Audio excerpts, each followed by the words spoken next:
capítulo número 4, versículo número 1 en adelante, en la Nueva Traducción Viviente. Vamos a leer hoy en esta versión.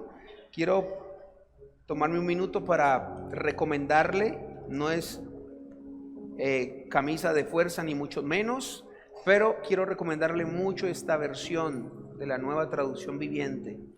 He estado leyéndola más seguido la traducción, porque yo soy team Reina y Valera, pero ahora me estoy volviendo más team de esta versión y aprendo muchísimo y comparo con las otras versiones y todo, pero esta es tan clara, tan contundente, tan precisa para mí en el contenido de sus mensajes, como encierra la idea, se me hace tan fácil entenderla en esta versión. Y esto, aunque ya lo había leído, no lo había entendido como lo entendí en esta versión. Así que préstele atención, vamos a leer bastante, pero necesito que usted esté atento para que podamos aprender. ¿Listo? Versículo número 1 dice así, me lo ponen acá por favor también. Todavía sigue vigente la promesa que hizo Dios de entrar en su descanso. Que hizo Dios de entrar en su descanso. ¿Están conmigo? ¿Sí? Ahí está. Hebreos capítulo número 4, versículo 1 en la Nueva Traducción Viviente. Necesito que me ayuden acá a ponerla para que vamos a leer bastante y estén ahí conmigo. ¿Listo? Hebreos capítulo número 4, Hebreos 4, versículo 1, Nueva Traducción Viviente. ¿Listo?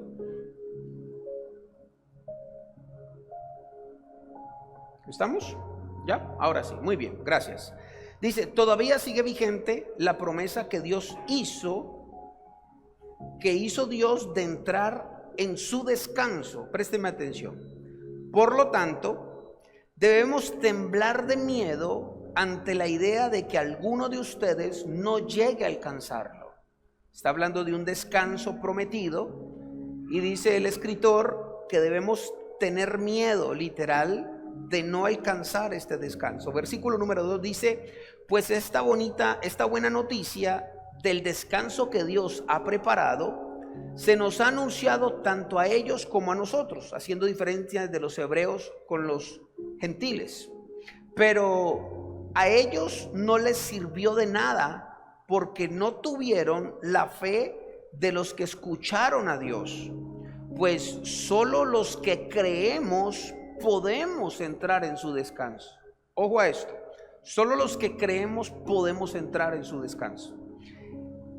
En cuanto a los demás, Dios dijo, en mi enojo juré, ellos nunca entrarán en mi lugar de descanso. Si bien ese descanso está preparado desde el inicio del mundo, sabemos que está preparado debido al pasaje en las Escrituras que menciona el séptimo día. Cuando llegó el séptimo día, Dios descansó de toda su labor. Pero en el otro pasaje Dios dijo, ellos nunca entrarán en mi lugar de descanso. Así que el descanso de Dios está disponible para que la gente entre. Pero los primeros en oír esta buena noticia no entraron porque desobedecieron a Dios. Hagamos un pare ahí. ¿De qué está hablando el escritor? Está hablando de un descanso y primero hace referencia al descanso del séptimo día, pero más adelante va a ver que no hace referencia a ese descanso, sino que lo toma como un ejemplo, pero está hablando de un descanso mayor. Escúcheme muy bien. Y está hablando de que este descanso primero fue para los hebreos y que ellos no creyeron el mensaje. Y que después dijo que se les había dado una oportunidad y que en la segunda oportunidad no obedecieron el mensaje. Escuche esto. Por ende, por como no creyeron y no obedecieron, dice, ellos quedaron exentos del descanso. Es lo que está diciendo la Biblia. Ahora el versículo 7 dice, entonces Dios fijó otro tiempo para entrar en su descanso, otra oportunidad. Y ese tiempo es hoy, dice el escritor. Lo anunció mucho más tarde por medio de David en las palabras que ya se han citado. Cuando oigan hoy su voz, no endurezcan su corazón. Más bien, si Josué hubiera logrado darles ese descanso, el del séptimo día, Dios no habría hablado de otro día de descanso aún por venir. Así que todavía hay un descanso especial, dice la Biblia, en espera para el pueblo de Dios. Y aquí hay una gran diferencia. En otras palabras, cuando se habla de un descanso especial, de otro descanso, que no es el descanso que le dio Josué, porque ellos creían que iban a descansar cuando tuvieran la tierra prometida, según la historia, sino que haciendo referencia a ese día séptimo, que era cuando Dios descansó y mandó al pueblo a descansar. Pero en estos versículos también hace referencia a un descanso superior, a un descanso especial, dice la Biblia, y a un descanso que no era el que Josué les había dado, les iba a dar, sino que otro tipo de descanso. ¿Qué está hablando la Biblia? Y me tomé la tarea de averiguar bien de qué se trataba. Y ese descanso no es otra cosa que la salvación. Escuche esto. Y hace referencias tremendas, y aquí es donde nos dividimos teológicamente, porque hay algunos que son calvinistas, otros son arminianos, y creen que sí se pierde, que no se pierde. Y entramos en diferencias teológicas que están bien, que cada uno puede tener su línea, pero cuando usted lee estos textos con cuidado, se da cuenta que el Señor está hablando de que ese descanso que Él habla lo abrió para todos. La salvación prometida en Jesús se abrió para todos. No era un tema de predestinación de que algunos iban a ser salvos y otros no. No era un tema, sino que este plan, este descanso, esta salvación completa en Cristo Jesús era abierta no solo a los hebreos, sino también a todos los gentiles. Y sigue diciendo la Escritura en el versículo número 10: pues todos los que han entrado en el descanso de Dios han descansado de su trabajo, dice la Biblia, tal como Dios descansó del suyo después de crear el mundo. Entonces, versículo número 11: hagamos todo lo posible por entrar en ese descanso. Pero si desobedecemos a Dios, como lo hizo el pueblo de Israel, caeremos, dice la Biblia. Ojo lo que dice el texto. Tienes que hacer todo lo posible por entrar en ese descanso, por estar dentro de esa promesa del descanso, de la salvación. Pero si desobedeces, escúcheme muy bien, como lo hizo el pueblo de Israel, caerá, quedará exento de ese descanso. Versículo 12: pues la palabra de Dios es viva y poderosa, es más cortante que cualquier espada de dos filos, penetra y entra entre el alma y el espíritu, entre las articulaciones y la médula del hueso, deja al descubierto nuestros pensamientos y deseos más íntimos, dice la Biblia. ¡Qué tremendo! Y termina la historia del descanso en el versículo número 13 diciendo lo siguiente: no hay nada en toda la creación que esté oculto a Dios. Repito, no hay nada en toda la creación que esté oculto a Dios. Todo está desnudo y expuesto ante sus ojos, y es a Él a quien rendiremos, ¿qué dice la Biblia? Cuentas. Es un pasaje impresionante en esta versión, que podemos centralizarlos en varios temas, en varias discordias, como le digo, varias corrientes teológicas. Pero yo no voy a detenerme en eso, porque ese no es el propósito. El propósito es más allá de cualquier corriente teológica, si la salvación se pierde o no se pierde. El punto es hablarle de la predestinación desde la forma como considera su pastor que lo ve. Porque yo quiero ser muy claro con ustedes. Hay muchas corrientes, muchas cosas que creen una cosa, que creen otra. Pero me veo en la necesidad de explicarle lo que yo pienso y lo que yo creo en temas donde no parece que no hubiese una verdad absoluta. Ahora, usted tiene que madurar y entender esto, porque en los tiempos de Jesús se daba. Había algo que se llamaba el Sanedrín, y en ese Sanedrín venían los principales sacerdotes de todas las ciudades y las regiones. Unos eran los saduceos, otros eran los fariseos, otros eran los escribas, y habían una cantidad de sectas o corrientes, y estos se clasificaban como escribas, fariseos, saduceos, se clasificaban por su interpretación de las escrituras.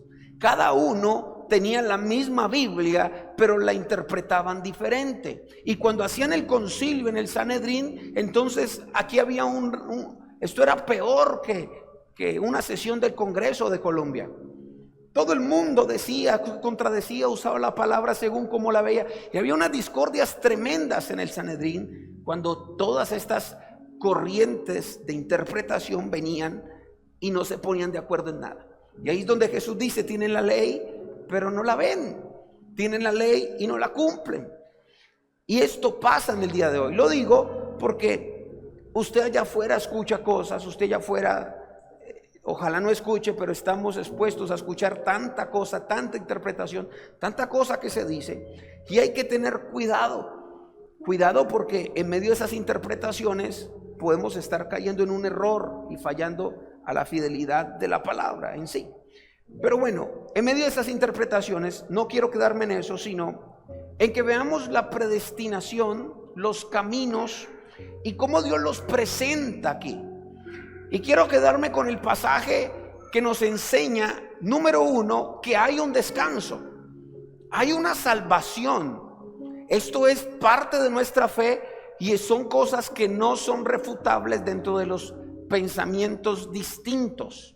Algo que tiene de bueno los pensamientos distintos teológicos es que en lo que es la doctrina fundamental no hay discordia. La discordia es en algún tipo de interpretación de algún caso, pero en lo que es doctrinal, por lo general, toda esta gente se ponía de acuerdo. Y esto es lo más bonito, que lo que no se puede tocar, pues está claro, está fundamentado y está bien. Y dentro de eso es que todos concuerdan de que hay una salvación. Todos concuerdan de que la única forma de llegar a esa salvación es por medio de Jesucristo. No lo que nos enseñaron en la religión tradicional, no es María, es Jesús el que murió por nosotros. Todos concuerdan que hay una eternidad, todos concuerdan que hay un cielo, aunque no todos concuerdan que hay un infierno. Algunos dicen que el infierno es la tierra y que uno aquí todo lo paga. Eso no dice la Biblia, algunos creen eso. Pero concuerdan con que hay una eternidad, hay una salvación, hay un lugar. Que el descanso que dice la Biblia no tiene nada que ver con un estado de paz, sino que tiene que ver con un lugar. Dice: mi lugar de descanso. Está hablando de un lugar donde vamos a ir los que vamos a descansar o a ser salvos, en otras palabras.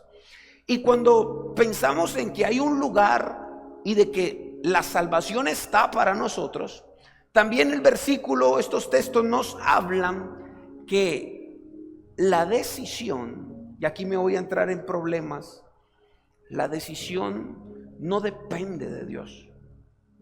La decisión depende del individuo. Porque Él abrió el panorama para que hubiese salvación, descanso para todos, dice la Biblia. Pero también la Biblia nos enseñó en lo que leímos que muchos no creyeron.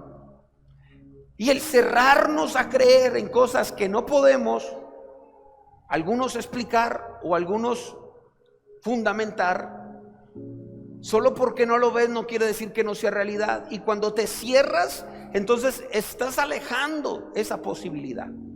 Y la gente recibió el mensaje de la salvación, pero no creyó que era verdad.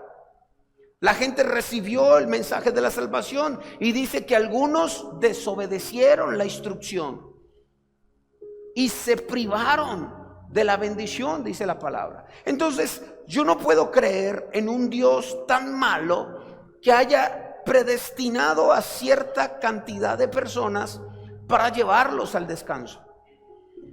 Yo no creo eso. Yo creo que Dios abrió la posibilidad para todos y puso una regla: crean. Y puso otra regla que es la misma que creer: obedezcan. La fe, o el expresar fe o expresar que creemos en algo, tiene que ver con obediencia. Siempre el credo o la fe va ligada a un hecho, decía Santiago, que es la obediencia. Entonces, si yo creo que Jesús murió por mí y Él dejó escrito cómo debemos los salvos vivir esta vida, y yo no hago caso a cómo Él quiere instruir mi vida, entonces yo no estoy creyendo. Y los que creen pero no manifiestan la obediencia en lo que creen, en otras palabras, Pablo dice, no están creyendo en nada. Hablan de bocas para afuera, pero su corazón y sus hechos no sustentan lo que usted habla.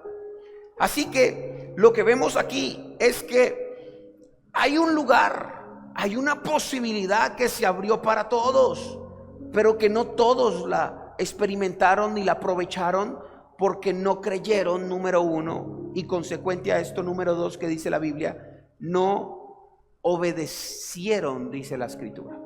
Entonces, frente a estos caminos, o dos caminos, un camino que le he presentado primero, quiero que vea cómo lo expresa ahora el Antiguo Testamento. Ya empecé por el Nuevo Testamento, ahorita vamos al Antiguo Testamento. Mire cómo lo expresa Deuteronomio capítulo 30, versículo número 11 en adelante. Y vamos a leer un poquitico más y entender de qué se tratan estos caminos y cuál es la decisión que está en mis manos. Ojo, Deuteronomio capítulo 30, versículo número 11, Nueva Traducción Viviente. Dice así: este mandato que te entrego hoy no es demasiado difícil para ti, ni está fuera de tu alcance. Esto me gustó muchísimo. El hecho de creer y de obedecer las instrucciones de Dios, los mandatos de Dios, deja por sentado, no es difícil. En otras palabras, vivir la vida cristiana de acuerdo a cómo a Dios le agrada, no es difícil si obedeces. Versículo número 12, no está guardado en los cielos la instrucción, tan distante para que tengas que preguntar quién subirá al cielo o lo bajará para que podamos oírlo y obedecer. Tampoco está guardado más allá del mar, tan lejos para que tengas que preguntar quién cruzará el mar y lo traerá para que podamos oírlo y obedecerlo. Versículo 14, por el contrario, el mensaje está muy al alcance de la mano, están tus labios y en tu corazón para que puedas obedecerlo. Es fácil, se puede. Ahora, escucha. En este día te doy a elegir entre la vida y la muerte. Escucha esto, entre la vida y la muerte, entre la prosperidad y la calamidad, dice la Biblia. A ver, yo retomo. Esto es una enseñanza que yo espero que lo bendiga mucho.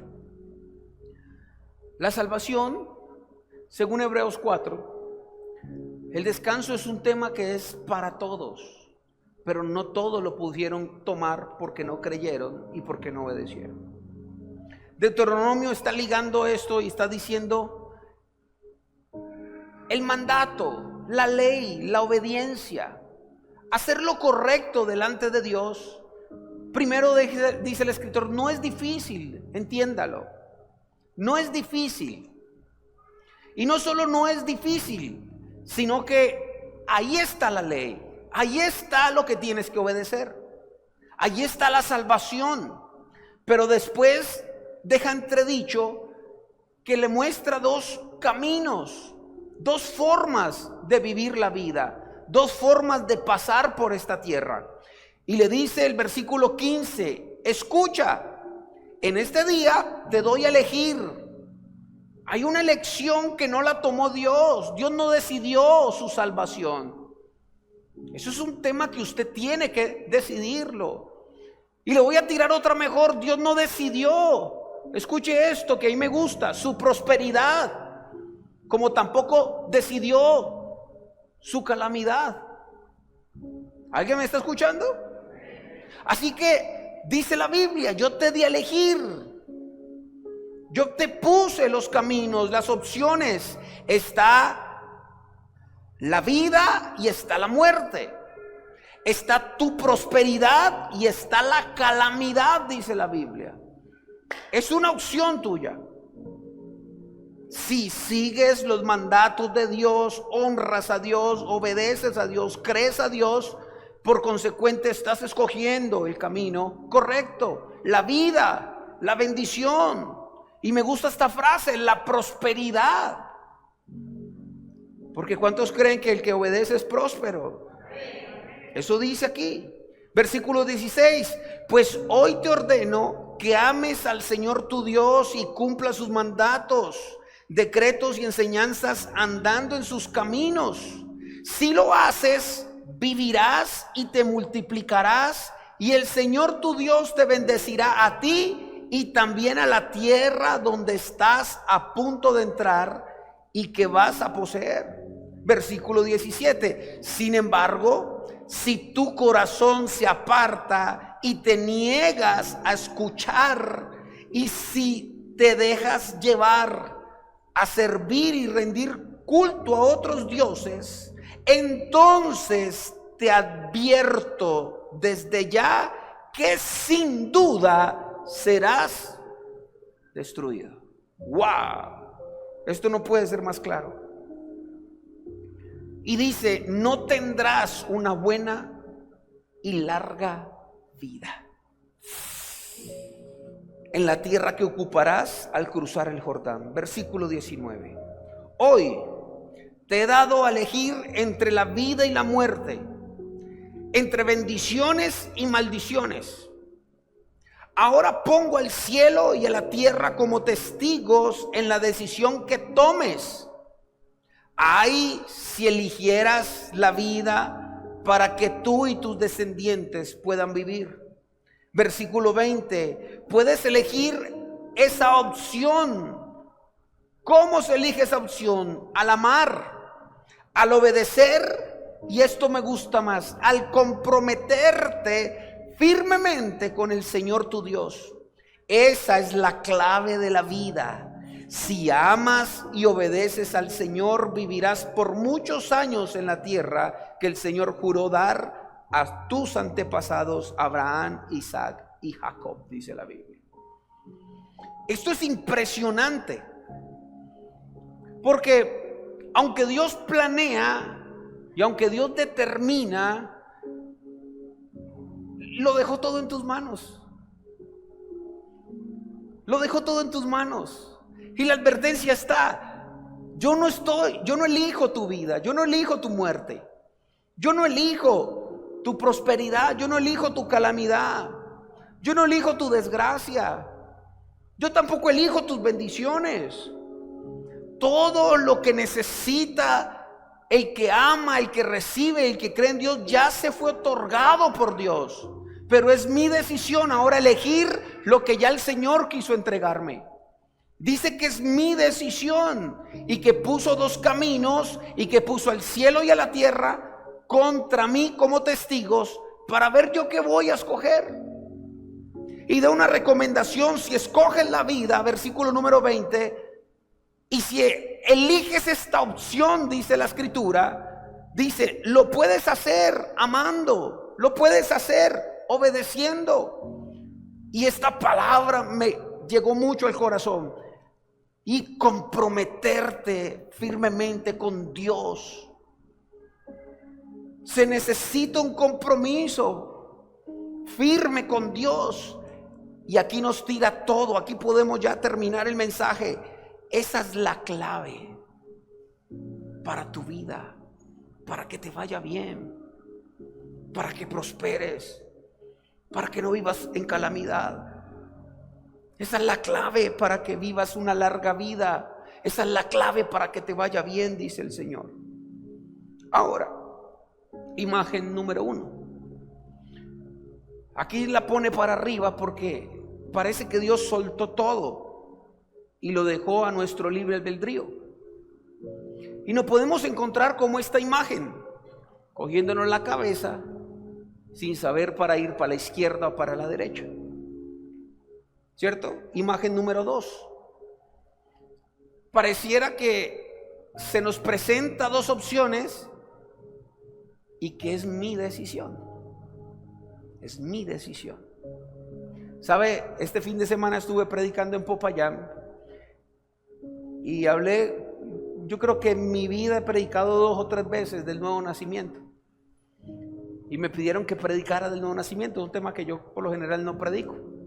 Y yo le decía al Señor, yo quiero predicar de eso, pero no predicar de lo mismo que siempre se ha dicho, el nuevo nacimiento. Y quería explicarle a la gente donde estuve predicando en Popayán cómo puedo de una manera práctica evidenciar qué es el nuevo nacimiento.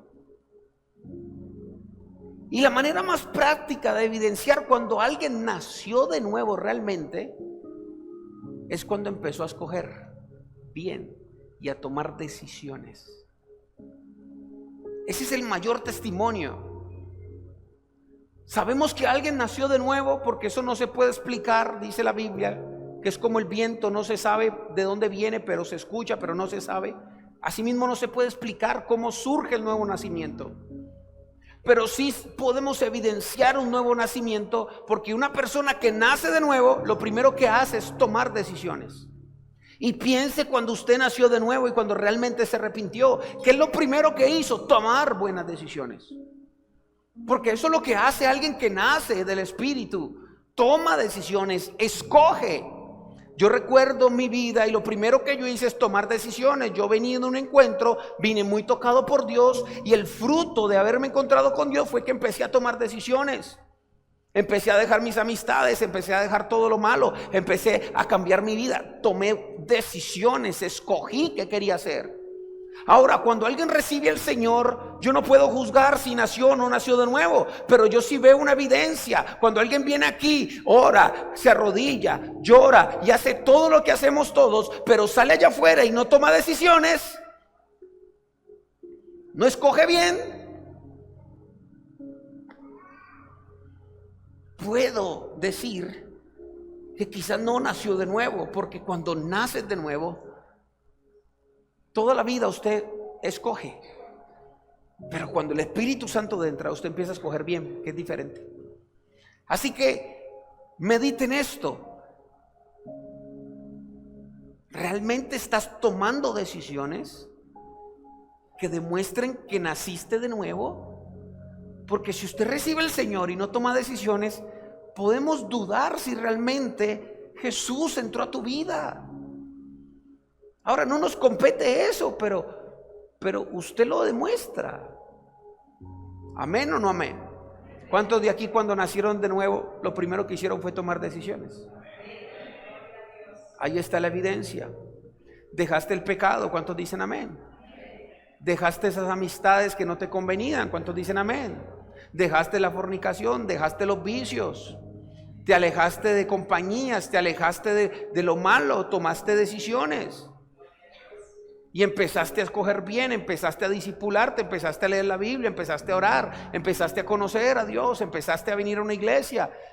Eso es producto de que alguien tomó una decisión real y nació de nuevo. Toma decisiones, porque la vida se basa en tomar decisiones. Y mis decisiones demuestran qué es lo que yo estoy escogiendo.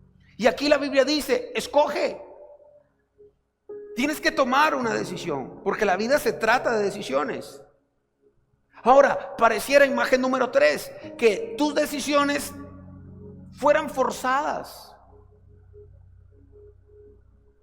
A veces tenemos el concepto errado de que mis decisiones son así como esta imagen. Que Dios te pone un revólver en la cabeza y te obliga a venir a la iglesia.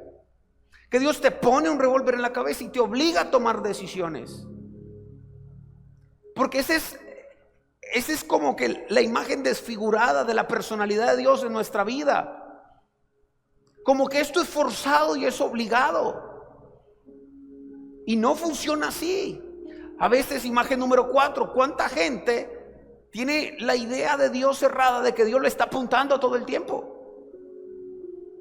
Que si usted hace algo malo, ¡pum!, Dios le dispara. Que si usted hoy peca, ¡pum!, Dios le dispara. Que si usted no viene a la iglesia, ¡pum!, Dios le dispara. Hay gente que tiene esta errada manera de pensar de Dios. Y Dios no está todo el tiempo apuntándote a la cabeza, esperando cómo te equivocas. El tema es que ya antes de que usted escogiera y tomara decisiones, ya hubo dos caminos que se te pusieron en las manos. Y Dios no te está disparando. Usted está asumiendo las consecuencias de sus decisiones, que es diferente. Cuando alguien pone un arma en tu cabeza, está esperando a dispararte, esperando que tú hagas algo, que tú digas sí o digas no. Pero Dios no es así. Dios no está esperando a dispararte.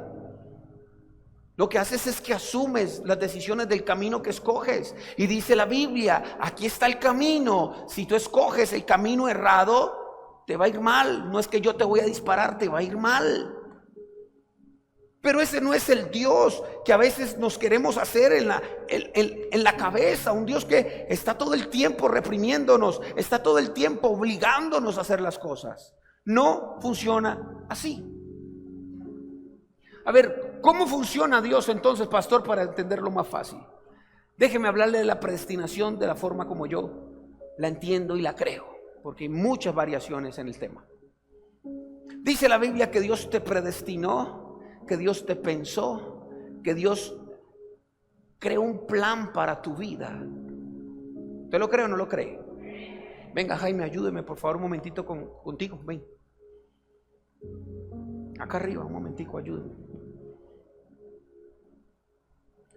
Eso ahí. Ahí usted acá. Bueno, acá, eso. Eso ahí. Entonces, van a ser John Wilder. Y dice Dios, te soñé, John, te planeé.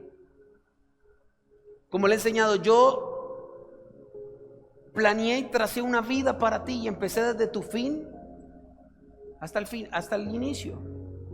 Yo quiero que tú seas pastor. Yo planeo que tú tengas tantos hijos. Yo planeo que te cases con la pastora Nati. Yo planeo que tengas una niña que se llame Isabela. Yo quiero que pastoreen en algún momento. Yo quiero que lleguen a... Este es mi plan para ustedes. Quiero usarlos, quiero procesar, yo qué sé. Y Dios traza todo un plan para mí. Y dice, el plan es Jaime. Y dice, desde Jaime hasta acá es el plan de Dios para tu vida. Este es el camino. Camine, Jaime. Así yo quiero que tú vivas tu vida. Esto es predestinación. Yo destiné lo mejor, porque dice la Biblia que Dios no tiene, ¿cómo dice? Que su voluntad es buena, es perfecta, es agradable. Entonces, ¿cómo puedes pensar, devuélvase otra vez, que dentro del plan de Dios es la muerte? Dios no planeó con tu muerte. Es la ruina. Es el divorcio. Es todo lo malo que te pasó.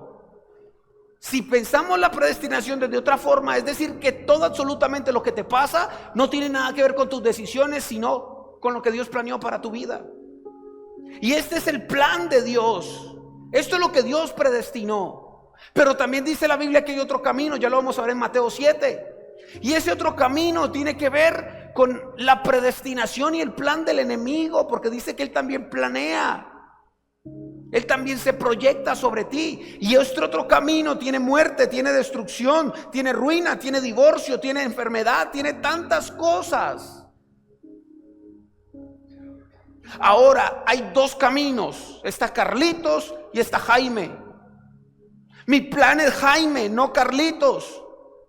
Y vengo yo y Dios me pone en esta tierra y me dice, escoge. ¿Me está escuchando? Y cuando yo escojo el camino de Jaime, Dios dice, esa es mi predestinación, que escoja bien. Ese es mi plan para tu vida. Sí, el camino es roñoso y culebrero, pero al final es un camino de bien, de vida y no de muerte.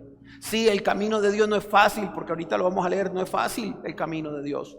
Pero al fin y al cabo es el plan de Dios para tu vida. Y con tu decisión, si escoges bien, te metes dentro del plan de Dios en tu vida. Pero como es un tema tuyo, si usted entiende que tiene dos caminos, pero elige el camino de Carlitos, como usted tomando malas decisiones va a pensar que usted está dentro de la voluntad de Dios. ¿En serio?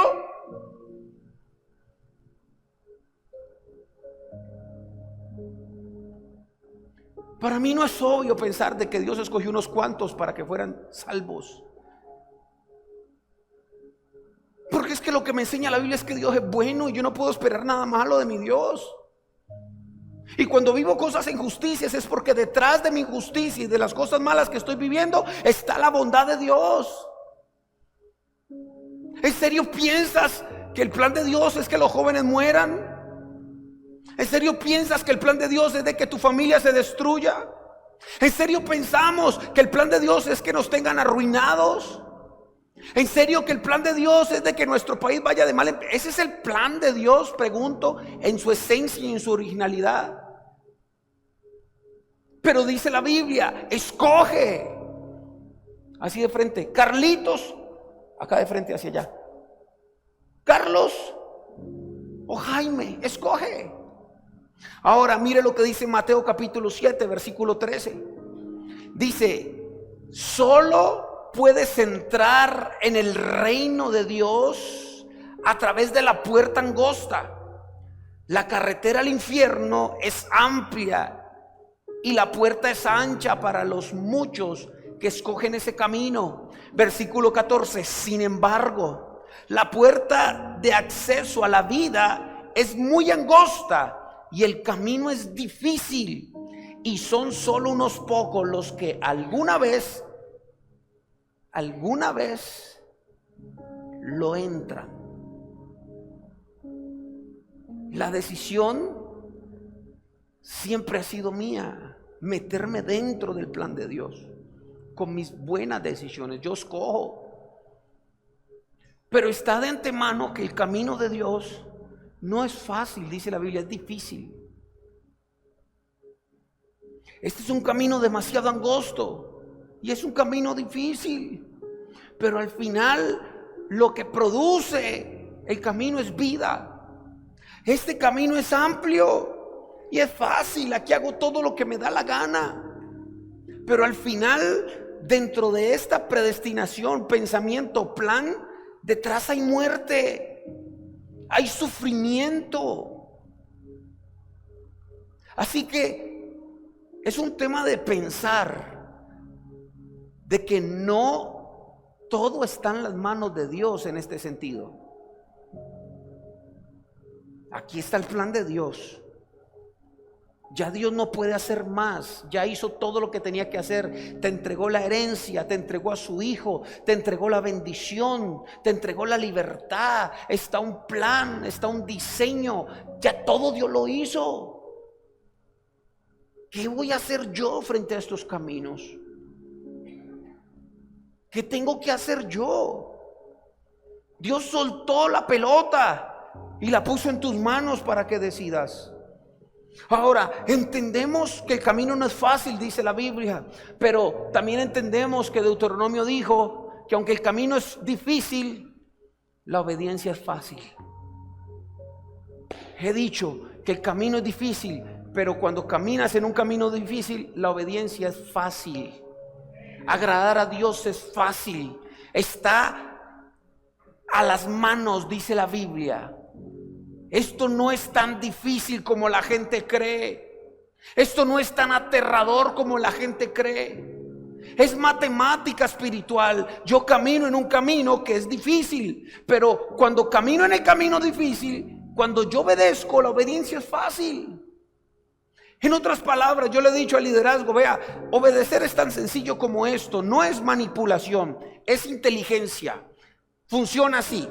Si yo obedezco las órdenes de Jaime, es la responsabilidad de Jaime. ¿Me entienden? Si Jaime me dice que no y yo hago lo que él me dijo y por alguna casualidad es una mala decisión, yo estoy direccionando la responsabilidad. Yo simplemente hago caso. El culpable es Jaime, que me ordenó que no. Pero ¿qué pasa? Nosotros nos encanta asumir la responsabilidad cuando no obedecemos, porque la Biblia te está diciendo que no y usted de cabezón está diciendo que sí. Es tu responsabilidad. Si obedeces, la responsabilidad de Dios. Si la Biblia dice que obedezcamos, si la Biblia dice que obedecer trae vida, si la Biblia dice que obedecer trae bendición y tú obedeces, debes de caminar en esa palabra. Y si en el medio del camino no está pasando lo que Dios dice, tú dices: yo estoy obedeciendo porque la Biblia dice, así que la responsabilidad de Dios, no mía. Pero ¿cómo es posible que Dios tenga un camino para ti, que haya otro camino de mal, y usted escoge el camino de mal y le echa la culpa a Dios por lo que está viviendo, si fue tu decisión? Cuando eres obediente, caminas en un camino difícil. Pero aquí tienes que caminarla fácil, en obediencia. ¿Es que acaso los hijos de Dios no nos enfermamos? ¿Es que acaso los hijos de Dios no pasamos problemas? Obvio que el camino no es fácil, es difícil. Pero cuando le metes obediencia, la obediencia es fácil. La obediencia no necesita razón. La obediencia no necesita entenderlo todo. La Biblia está llena de ejemplos donde se les mandó a hacer algo y nunca entendieron lo que iban a hacer. ¿Cómo puede explicarme que Dios manda a sus discípulos a seguir a un hombre con un cántaro? Para resumirle el cuento, es como que Dios te mandara a seguir a un travesti o un homosexual. Ahorita es más común, pero en ese tiempo que era más tensa la cultura, seguir a un hombre extraño. ¿Quién se le ocurre obedecer diciendo: vea, Dios mandó a decir que preparen el banquete? ¿Quién se le ocurre decirle a un hombre: vea, entrégueme sus caballos, que Dios los necesita, que Él los mandó a pedir? Y cada vez que alguien obedecía sin meterle razón, sin meterle tanta lógica y tanta justicia, al final al cabo la responsabilidad era de Dios. Y cuando Dios manda, Él te respalda. ¿Cuántos dicen amén a eso? Deuteronomio 29:29.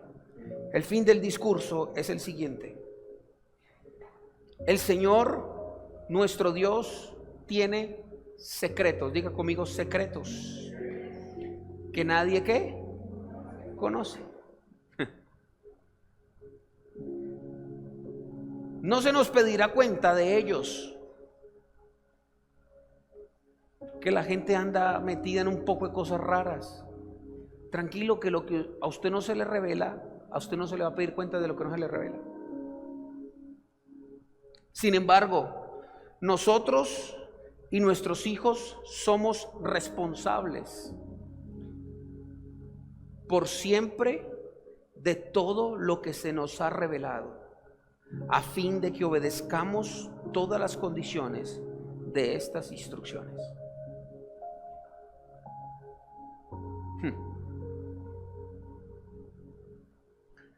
Cada vez que usted se le revela algo, usted tiene algo más por qué dar cuentas.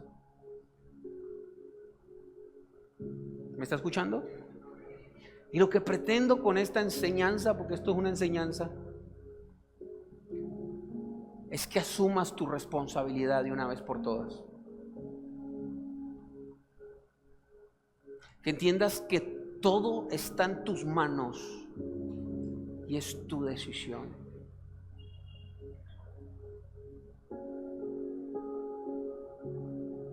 Escuche, cada vez que se le revela una enseñanza, una prédica como esta, una enseñanza como esta o como la que usted ha recibido acá, usted tiene responsabilidad sobre lo que se le revela. Si usted no sabe nada de esto, vaya y venga. Pero si usted está aprendiendo, es tu responsabilidad. Tenemos que aprender a decidir bien. ¿Cuántos dicen amén? Gracias. Póngase de pie, por favor. Y déjeme terminar con esta frase espectacular. Imagen número 5. Yo le he dicho que la iglesia está dividida en 3 sectores, ¿cierto? Para un simpatizante, el mensaje siempre será una opción. Pero para un hijo, es una instrucción. ¿Alguien lo está entendiendo?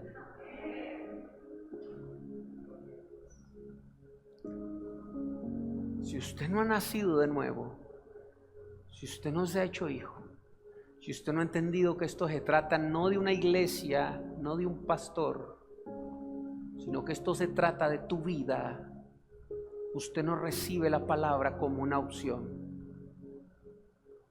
Vamos a ver, de pronto eso es para mí. Y es que yo no creo. Pero cuando el corazón está anclado como hijo, yo entiendo que todo lo que se me revela no es una opción, es una instrucción. Vamos a recibir la instrucción. ¿Cuántos dicen amén? Vamos a creer, vamos a obedecer y vamos a elegir bien, por más difícil que sea el camino. ¿Cuántos dicen amén a eso? Levánteme sus manos y diga: yo soy hijo. El mensaje no es una opción, es una instrucción para mi vida. Diga: Dios planeó lo mejor para mí. Diga: Dios planeó una vida en abundancia, una vida larga, una vida sana, una vida próspera. Diga: Dios predestinó y me dijo que sus planes acerca de mi vida eran planes de bien y no de mal. Que los planes de Dios se van a cumplir en mi vida, no porque yo lo diga, sino porque yo lo creo y porque yo lo obedezco. Diga: yo tengo el poder de escoger entre la vida y la muerte, y hoy tomo la decisión y me hago responsable de mi vida y de la de mi familia. Diga: no voy a jugar a ser un cristiano. Mis decisiones serán responsables y serán de vida. Si Dios me pone a escoger, si Dios me revela su palabra, voy a escoger el camino difícil, pero la obediencia fácil. Y el responsable de mi vida, una vez que yo decida, ahora sí es Dios. Porque mi Dios es más grande, mi Dios es más fuerte, mi Dios es más grande que el temor y más fuerte que el dolor. Diga: me abandono en los brazos de Dios. Hoy